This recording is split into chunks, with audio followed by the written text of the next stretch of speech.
नमस्कार, स्वागत है आपका इंडिया न्यूज के digital platform India news national में और मैं हूं नैतिक राज तिवारी। वैसे तो इस वक्त दुनिया के अंदर खामोशी मची हुई है, लेकिन दो ऐसे देश हैं जहां पर इस वक्त उथल पुथल मचा हुआ है। और उसके साथ साथ अगर हम बात करें पूरे यूरोपीय जो एरिया है, उस वक्त जो अभी सिलसिला चल रहा है वहाँ पर वो काफ़ी ज़्यादा भयावह है, क्योंकि वहाँ पर एक तरफ रूस है तो दूसरे तरफ यूक्रेन। दोनों ही आपस में इस वक्त जूझ रहे हैं एक छोटे से वॉर में। छोटा सा वॉर इसलिए कह रहा हूँ क्योंकि ये दोनों अभी आपस में लड़ रहे हैं, जहाँ रशिया यूक्रेन के ऊपर हावी होने की कोशिश कर रही है, जो कि पूरी हो चुकी है। वहीं यूक्रेन पूरा डिफेंड करने में लगा हुआ है कि कहीं कोई और बड़ा हादसा ना हो जाए। रूस की बात करें तो रूस इस वक्त यूक्रेन में पूरी तरीके से तो नहीं, लेकिन हाँ 50% तो घुस चुका है। यहाँ तक कि राजधानी पर भी कहीं ना कहीं अपने सैनिक भेज चुका है। अब देखने वाली बात यह होगी कि ऑफिशियल स्टेटमेंट कब आता है यूक्रेन की तरफ से कि वहाँ पर भी रशिया का कब्जा हो चुका है। खैर, मुद्दा यह है कि आखिर इसका पूरा जड़ क्या है। मुद्दा यह है कि आखिर यूक्रेन कब तक, कितने दिन, कितने घंटे या फिर कितने पल तक ये युद्ध लड़ता है। तो इसके लिए हमारे साथ मौजूद हैं इस वक्त ग्रुप कैप्टन हैं। मैं हूँ group captain doctor D K. Pandey. तो हमारे साथ पांडे सर इस वक्त मौजूद हैं और हम इनसे जानेंगे कि आखिर ये युद्ध कितने दिनों और कितने घंटे तक चलने वाला है। तो सर, सबसे पहला यही सवाल है कि यूक्रेन के ऊपर रूस का इस तरीके से हावी होना, क्योंकि ये बहुत लंबे समय से चल रहा था। जब शुरुआती में देखा गया था कि रूस अपने सैनिक को चारों तरफ से धीरे धीरे लगाना शुरू कर दिया। काले पानी की बात करें, जहां जहां उसका पूरा एरिया होता है वो पूरे तरीके से गोल एकदम घेरना शुरू करता है। लेकिन नाटो की हम बात करें तो सबकी नजरें थी, सबने यूक्रेन को बोला हम तुम्हारे साथ हैं। लेकिन आज यूक्रेन को मदद मांगनी पड़ रही है। मदद मांगने के बावजूद भी उसका झोली खाली है। देखिए, पहले मैं नाटो के संबंध में ही बता दूं। नाटो का जो सिस्टम है, नाटो के चार्टर के हिसाब से किसी भी नाटो सदस्य के ऊपर अगर अटैक होता है तो वो सभी देशों पर अटैक माना जाएगा। और दूसरे शब्द में ये कहा जाए कि सभी देश उस मिलके उस दुश्मन का सामना करेंगे। लेकिन स्थितियां इसलिए, ये नाटो का एक्शन इसलिए नहीं हो सकता कि अभी यूक्रेन नाटो का सदस्य है नहीं। तो ऐसी परिस्थिति में अगर कोई आक्रमण करते हैं तो विश्व पटल पर नाटो को ये कहना कि हमने नाटो सदस्य था इसलिए अटैक किया, वो संभव न हो पाएगा। तो ऐसी परिस्थिति में नाटो का बाहर से ही जो दखल रहेगा, वो हथियार दे देगा, लेकिन अपनी सेनाएं जो है, उनका एनआरएफ है, नाटो रिस्पांस फोर्स, वो लगभग 40,000 उसमें सैनिक हैं, वो उनको अभी एक्टिवेट नहीं किया जाएगा। रही बात दूसरी की रशिया की जो फौज है इतनी बड़ी है, उसके सामने यूक्रेन की फौज का टिक पाना लगभग असंभव है। अब ये कहा जाएगा कि युद्ध जो है आज हम तीसरे दिन में हैं, ये तीसरे दिन क्यों पहुंचा। देखिए, कल से उन्होंने अपनी नीति बदल दी। पहले वो खुले आम लड़ रहे थे 1 to 1, अब जो है फेस टू फेस की जगह वो अब गुरिल्ला प्रणाली पे, यानी कि छापामार युद्ध प्रणाली पर आ गए हैं। ऐसी स्थिति में आपने देखा हुई तस्वीरें भी आ रही हैं, टीवी स्क्रीन का दिखा रहे हैं कि जो काफिले जा रहे हैं उस पर अटैक हुए और ये सब छुप के अटैक किए गए। तो अब जो फोकस है वो कीव के ऊपर है। लगभग सारे उनके एयरफील्ड उस पर रशियन सैनिकों का कब्जा है और जो यूक्रेनियन एयर स्पेस है उस पर भी पूरा रूस का वर्चस्व है। ऐसी परिस्थिति में यूक्रेन के पास कोई एयर एलिमेंट के एक्शन की जो है परिस्थितियाँ नहीं बनती।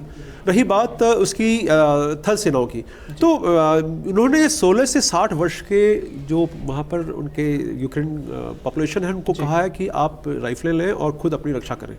तो ये एक फेस सेविंग डिवाइस कहा जाएगा, क्योंकि वहाँ जो यूक्रेन में लोग हैं वो जानते हैं कि वो क्या हो रहा है। जैसे हम यहाँ बैठ के बात कर रहे हैं, उस प्रकार से वो लोग भी इस बात का अंदाजा लगा रहे हैं कि रशिया का सामना करना असंभव है। लेकिन परिस्थितियाँ इतनी विकट और विषम क्यों हुई। रूस जो है वो क्रम अपना कार्यकलाप बढ़ाया जा रहा था। और नाटो, और मैं यहाँ पर जो बाइडेन का नाम लूँगा कि अमेरिकी राष्ट्रपति ने कहा कि हम आपके साथ हैं, लेकिन ये कभी नहीं विचार किया गया कि नाटो का सदस्य नहीं है और यूक्रेन को नाटो सदस्य बना लेते तो शायद स्थितियां आज दूसरी होती। जो पाबंदियां लगाई गई हैं अमेरिका द्वारा, उसका कोई खास असर नहीं दिख रहा है उनके ऊपर? देखिए, आर्थिक प्रतिबंध तो अगर ये आर्थिक प्रतिबंध 10 दिन पहले लगाए गए होते तो शायद परिणाम दूसरे होते। लेकिन आर्थिक प्रतिबंध तब लगा रहे हैं जब आपको सैन्य कार्रवाई की आवश्यकता है। आपने गलत हथियार का प्रयोग कर रहे हैं। जो जिस समय आपको जो हथियार यूज़ करना चाहिए, आपको उस हथियार का प्रयोग करना चाहिए। लेकिन इसमें नाटो और मैं कहूँगा अमेरिका मुख्यतः पूर्णतः जो है विफल रहा है। अब ऐसी परिस्थिति में सबसे आवश्यक है कि किसी प्रकार से जो कोलैटरल डैमेज हो रही है, जो वहाँ के लोग हैं उनको जो चोट पहुँच रही है, वहाँ के जो इंस्टॉलेशंस हैं उनको जो डैमेज हो रहा है, वो किस प्रकार से उसको रोका जाए। तो ऐसी परिस्थिति में ये मात्र घोषणा करना कि यूक्रेन को नाटो का सदस्य नहीं बनाया जाएगा युद्ध को समाप्त कर सकता है। बीच में तास जो रशियन एजेंसी है उसने कहा कि जेलेंस्की जो है वो तैयार हो गए हैं वार्ता के लिए और जल्दी ही वो वार्ता के लिए आएंगे और निश्चित रूप से फिर ये युद्ध समाप्त हो जाएगा। लेकिन ऐसा कुछ लग नहीं रहा है। ऐसी परिस्थितियां जो बनी हुई हैं वो बिल्कुल ही डिफरेंट हैं। और एक और महत्वपूर्ण जो भारत ने कदम उठाया है वो वहाँ के जो भारत मूल के लोग हैं, यूक्रेन में जो फार्मास्यूटिकल उद्योग है, स्टूडेंट पढ़ रहे हैं वहाँ पे और जो स्टूडेंट पढ़ रहे हैं, विद्यार्थी हैं, वो भारत मूल के वहाँ पर काफ़ी हैं। सबसे ज़्यादा देखा जाए तो जो भारत मूल के पढ़ने वाले जो छात्र हैं, छात्राएँ हैं, वो मेडिकल की पढ़ाई करने हमेशा वहीं जाते हैं। वहाँ पर शिक्षा में अगर देखा जाए तो मेडिकल की जो पढ़ाई होती है वो सस्ती होती है। लेकिन कहीं ना कहीं अगर हम थोड़ा सा अगर रात की हम बात करें, रात में जिस तरीके से वोटिंग हुई चाइना और इंडिया ने तो उसमें सबसे बड़े ये देखा गया है कि चाइना और इंडिया ने अपना जो फैसला है वोट तो नहीं डाला, लेकिन खुलकर इस पे ये बोला कि आपको आके टेबल पे बात करनी चाहिए।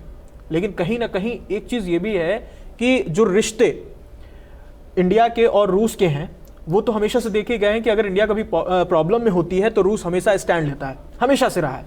लेकिन अगर यहाँ पे देखें तो क्या अमेरिका का भी दबाव इंडिया के ऊपर है, प्रधानमंत्री के ऊपर है इस बारे में? देखिए, अमेरिकी रिप्रेजेंटेटिव हैं राइस, उन्होंने कहा है कि जो भारत का स्टैंड है हम उसको भली भांति समझते हैं और भारत के जो कूटनीतिक संबंध हैं सभी देशों के साथ अच्छे हैं। एक और महत्वपूर्ण बात मैं आपकी बात में ही जोड़ना चाहूँगा कि अभी जो हम अपने वहाँ भारत मूल के जो छात्र हैं उनको वहाँ से इवैक्यूएट कर रहे हैं, वो इसलिए संभव हो पा रहा है क्योंकि हमारे उन सभी देशों से बहुत मधुर संबंध हैं जिनकी जो हमारा मदद कर रहे हैं। देखिए, जो लड़ाई हो रही है यूक्रेन के पूर्वी क्षेत्र में हो रही है और जो पश्चिमी क्षेत्र में जो देश हैं, रोमानिया, पोलैंड, और ये सभी लोग जो है भारत के छात्रों को जो है वो आने का मौका दे रहे हैं। आपने देखा होगा जहाज जो है पहुंचने वाला है, शाम को एक जहाज अभी बॉम्बे पहुंच जाएगा और उसमें हमारे छात्र लौट रहे हैं और उसके पहले 2 जहाज और भी आ चुके हैं।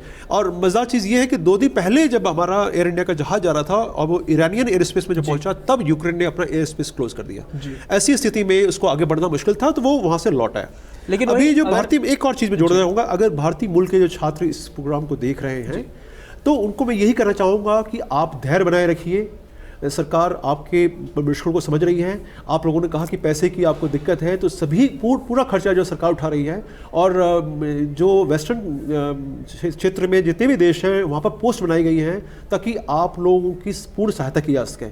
आप जहाँ भी हैं सुरक्षित रहिए। आपको बोला गया बंकर में रहने के लिए, मेट्रो स्टेशन के जो अंडरग्राउंड लोकेशन है वहाँ रहने को कहा गया क्योंकि जो मेट्रो के स्टेशन हैं वहाँ पर केमिकल वॉरफेयर की कंडीशन में किसी प्रकार की क्षति नहीं होगी आपको, तो आप वहाँ सुरक्षित हैं। तीसरी बात, जैसा कि मुझे छात्रों से मैं जब बात कर रहा था तो उन्होंने बताया कि वहाँ पर 5-5 मिनट में बम गिरने की खबरें आ रही हैं। तो जब देखिए बम वर्षा अगर हो रही है तो ऐसे माहौल में किसी भी यातायात का, संचार का साधन संभव नहीं है। बसें भी आएंगी वो भी उस बम का जो है शिकार हो सकती हैं। तो और कोई जहाज भी जाएगा तो कहाँ जाएगा, कहाँ लैंड करेगा। तो यूक्रेन में किसी प्रकार का युद्ध प्रयास संभव नहीं है। ऐसी परिस्थितियों में केवल उनके जो पड़ोसी देश हैं उनमें ही एयरलिफ्ट पॉसिबल है। दूसरी बात, जो आपको अपने क्षेत्र से जो नियरेस्ट पोलैंड का, कीव से पोलैंड का जो पोस्ट है वो 530 किलोमीटर है लगभग, तो वहाँ पर पहले प्रयास जो किया जा रहा है कि कीव के लोग वहाँ पहुँचे क्योंकि वो नज़दीकी पोस्ट है। और निश्चित रूप से एम्बेसीज ने जो नंबर दिए हैं, जो भारत में लोग हैं, जो भारत मूल के छात्रों के परिजन हैं, देखिए हम सभी उनके परिजन हैं और इसीलिए जो है भारत सरकार ने इतने कूटनीतिक कदम उठाए हैं। और भारतीय प्रधानमंत्री नरेंद्र मोदी ने रूसी राष्ट्रपति पुतिन साहब से बात की और उनको ये कहा कि भारत के छात्रों को किसी प्रकार की हानि नहीं पहुंचनी चाहिए। तो ध्यान रहे अभी तक आज तीसरा दिन है, एक भी भारतीय छात्र को किसी प्रकार की क्षति की खबर नहीं है। अगर हम बात करें अभी लेटेस्ट अपडेट की, तो कीव में शाम 5 बजे से लेके सुबह 8 बजे तक कर्फ्यू का ऐलान कर दिया गया है कि वहाँ पर लोग घर के अंदर रहें। लेकिन अगर वहीं हम यूक्रेन की बात करें तो वहाँ पे साफ तौर पर यह भी कहा है कि लोग जिनको ज़रूरत है उनको हथियारें दी जा रही हैं। यहाँ तक कि कुछ जो तस्वीरें आई हैं उनमें ये देखा गया है कि रूस के कुछ सैनिकों को वहाँ के आम नागरिकों ने पकड़ा है। पकड़ने के बाद उनको बोला है कि आप सरेंडर कीजिए। बाकायदे वहाँ पे बैठाया गया है, कुछ अपार्टमेंट्स में उनको लेके गए हैं। लेकिन जो भयावह तस्वीरें, जो टैंक की तबाही देखी हमने, जो एयरक्राफ्ट के क्रैश देखे हमने, बिल्डिंगों पे जाकर अटैक हुआ, तो सबसे बड़ी बात यह है कि कहीं ना कहीं अमेरिका को लेकर अगर हम कहें तो अमेरिका हमेशा से ही रहा है कि हम सबके कह सकते हैं कि हम सबके एक तरह से फादर कहा जाता है उसको, कि हम हैं सुपर पावर, हमसे नीचे ही सब कोई है। लेकिन कहीं ना कहीं एक नज़र ये भी हम जाते हैं कि अमेरिका ने इतनी कोशिश की कि रूस अटैक ना करे, रूस ने अटैक किया। कहीं ना कहीं इस सुपर पावर की ये फेलियर भी मान सकते हैं हम। बिल्कुल सही कह रहे हैं कि इस समय अगर देखा जाए तो जो पुतिन की लोकप्रियता है वो चरमोत्कर्ष पे है, वो टॉप ऑफ द वर्ल्ड है। और क्योंकि जो जिस प्रकार से उन्होंने सोची समझी नीति के हिसाब से अपने कदम रखे हैं वो बहुत सराहनीय है। और निश्चित रूप से जो वर्ल्ड हिस्ट्री बनेगी उसमें पुतिन का नाम जो है जरूर आएगा। और जो बाइडेन जिनकी पॉपुलरिटी पिछले 2 माह में लगातार कम होती जा रही थी, वो चाहते थे कि वो बने रहें। अफगानिस्तान में जो उन्होंने किया अमेरिका ने, उसकी भी जो है काफ़ी भर्त्सना की गई कि उनको अचानक वहाँ से नहीं निकलना चाहिए था। ये एक तरह से देखा जाए तो अफगानिस्तान 2 की एक तरह से ये ऑपरेशन हो गया। और उनको चाहिए था कि थोड़ा सोची समझी नीति के हिसाब से रूस के साथ अगर बात करते, क्योंकि जो तनातनी का माहौल रहा उससे चीज़ें जो हैं और विषम होती गई। और अगर थोड़ा सा धैर्य रखे और उन्होंने बातचीत की होती और नाटो को जो शामिल करने की बात है उस पर थोड़ा सा विराम लिया होता तो शायद ये युद्ध नहीं होता। अब नाटो को रशिया जो है यूक्रेन को नाटो में शामिल नहीं होने देना चाहता है। इसका मुख्य कारण देखिए, अगर आपको ध्यान हो यूएसएसआर में जो भी देश थे उनमें से यूक्रेन के जो पश्चिम में जो देश हैं वो सभी नाटो का जो है हिस्सा बन चुके हैं। अब रूस के साथ जो देश हैं यूक्रेन, क्रीमिया और बेलारूस और क्रीमिया ऑलरेडी जो है रूस के साथ हैं। अब बचा यूक्रेन। अगर यूक्रेन भी जो है नाटो का सदस्य बन जाता है तो जो एक ज्योग्राफिकल डेप्थ है, ये बड़े स्ट्रेटेजिकल एलिमेंट है, बहुत सामरिक दृष्टि से बहुत महत्वपूर्ण है रूस के लिए। तो वो जो दुश्मन है यूक्रेन के जो पश्चिम में है, वो दुश्मन रूस के दरवाजे पर खड़ा हो जाएगा।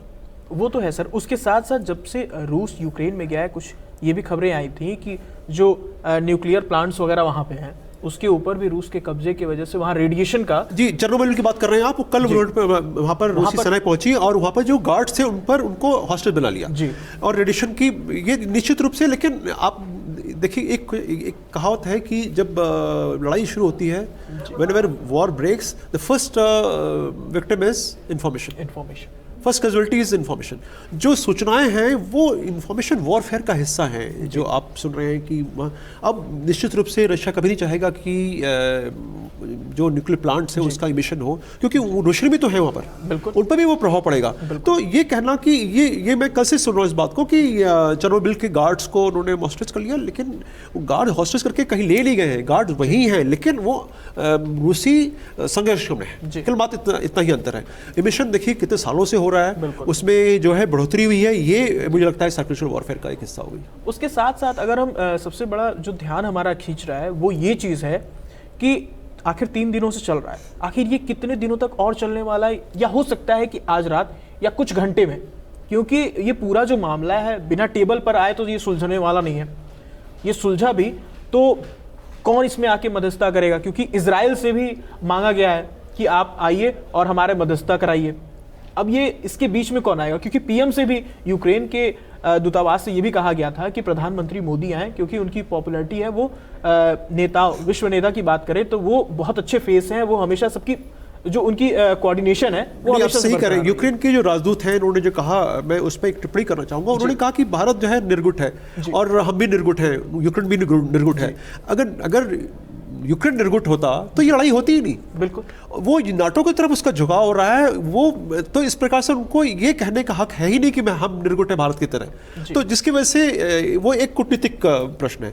अब जहां तक रही बात कि जो मुझे खबरें मिली हैं वो अपुष्ट खबरें हैं कि अमेरिका भी प्रधानमंत्री मोदी को कांटेक्ट कर रहा है कि वो डेमोक्रेसी डिप्लोमेसी चलाकर युद्ध को समाप्त करवाएं। और ये बहुत ही गौरव की बात है भारत के लिए कि हमारे जो प्रधानमंत्री हैं उनको ये इज्जत दी जा रही है, इतना इज्जत दी जा रही है कि सम्मान जो है ये निश्चित रूप से काबिल तारीफ है कि हमारे सभी देशों से निश्चित रूप से, जैसे मैंने कहा कि भारत मूल के लोग वहाँ यहाँ भारत आ पा रहे हैं, ये हमारी एक कूटनीतिक विजय है।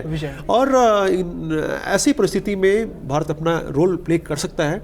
लेकिन देखिए, रशिया और अमेरिका दोनों ही भारत के साथ हैं और भारत उनके साथ है। एक और जो छुपा खिलाड़ी है वो है चीन।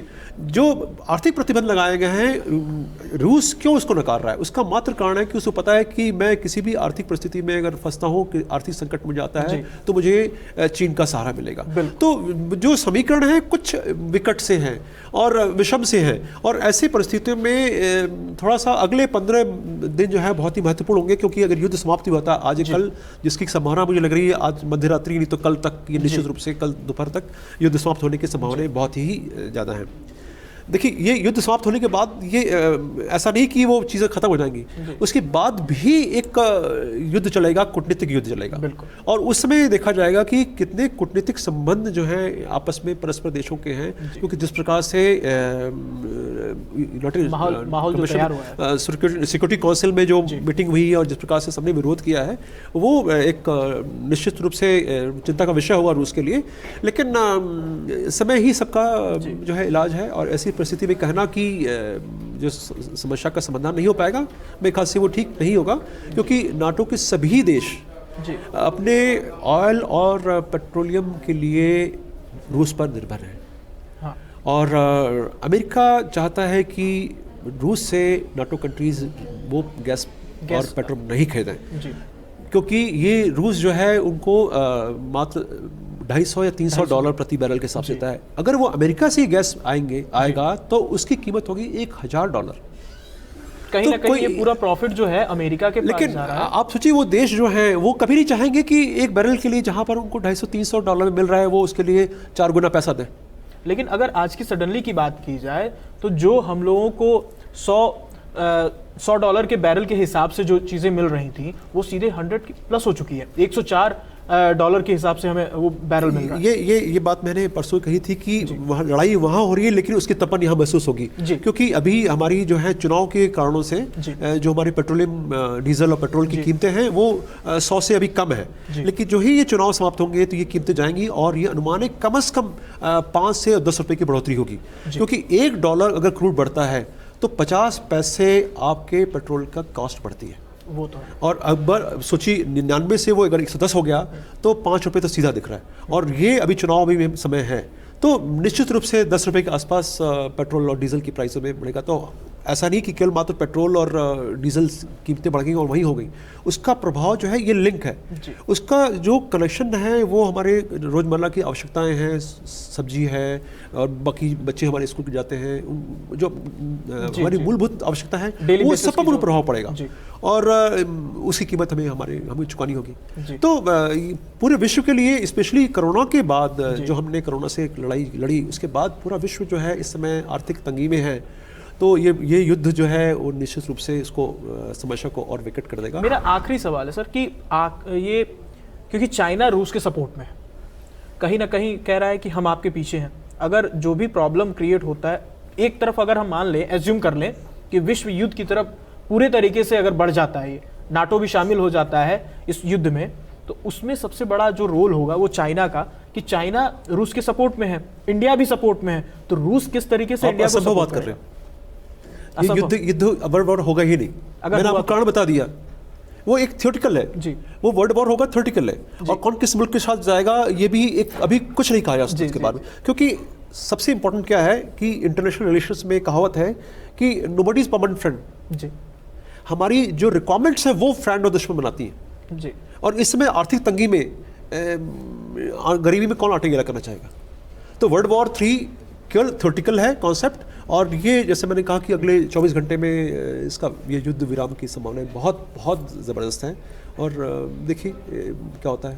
तो ये थी बेबाक तरीके से उन मुद्दों पर वो बातें, क्योंकि आम जनता चाहे किसी भी देश की हो, हिंदुस्तान की हो या यूक्रेन की हो या रशिया की हो, हर उस जनता के मन में ये वो सवाल थे कि आखिर कितने घंटे में या कितने दिन में ये पूरा जो युद्ध चल रहा है यूक्रेन और रशिया के बीच में खत्म होने वाला या समापन होगा। तो इस पे साफ नज़र जो हमने बनाई हुई थी उसमें ये चीज़ क्लियर हो गई है कि हो सकता है, क्योंकि एक एज्यूम ही हम अभी मान रहे हैं कि जो भी सिचुएशन होता है वो हर मिनट हर पल बदलता रहता है। सिचुएशन ये है कि हो सकता है आज रात तक समापन हो जाए उस वॉर का, हो सकता है कि कल भी हो, लेकिन नज़रें सबकी बनी हुई हैं, हमारी भी बनी हुई है, क्योंकि हम जो हैं वो आपके सामने हर रोज़ आते हैं, हर रोज़ के साथ साथ जो मुद्दे साफ होते हैं वो हम लेके आते हैं। अगर यूक्रेन और रशिया की बात करें तो अब देखने वाली बात होगी कि कौन सा देश, क्योंकि निवेदन जो है वो प्रधानमंत्री मोदी से भी किया गया है और इजराइल से भी किया गया है। इजराइल से इंडिया का भी रिलेशन अच्छा है, वहीं रूस से भी रिलेशन अच्छा है। तो अब देखने वाली बात होगी कि क्या इजराइल और इंडिया दोनों मिलके मध्यस्थता कराते हैं रशिया और यूक्रेन के बीच। तो देखने वाली बात, तो जाहिर सी बात है कि वो तो आजकल में समझ में इसका उत्तर देगा, वो तो समय ही उत्तर देने वाला है। तो ये हम अभी तक के लिए अपडेट थी, देखते हैं आगे क्या होता है। और कमेंट बॉक्स में ये ज़रूर आप बताएं कि रशिया और यूक्रेन के बीच में मध्यस्थता जो कराने वाला है वो इंडिया कराने वाला है या फिर इजराइल कराएगा, या फिर इन दोनों देशों के अलावा कोई और देश है जो मौजूद, जो इसको मीडिएटर का रोल करके इस पूरे वॉर को खत्म करने वाला है। तो अगर वीडियो पसंद आया हो तो लाइक करें। धन्यवाद।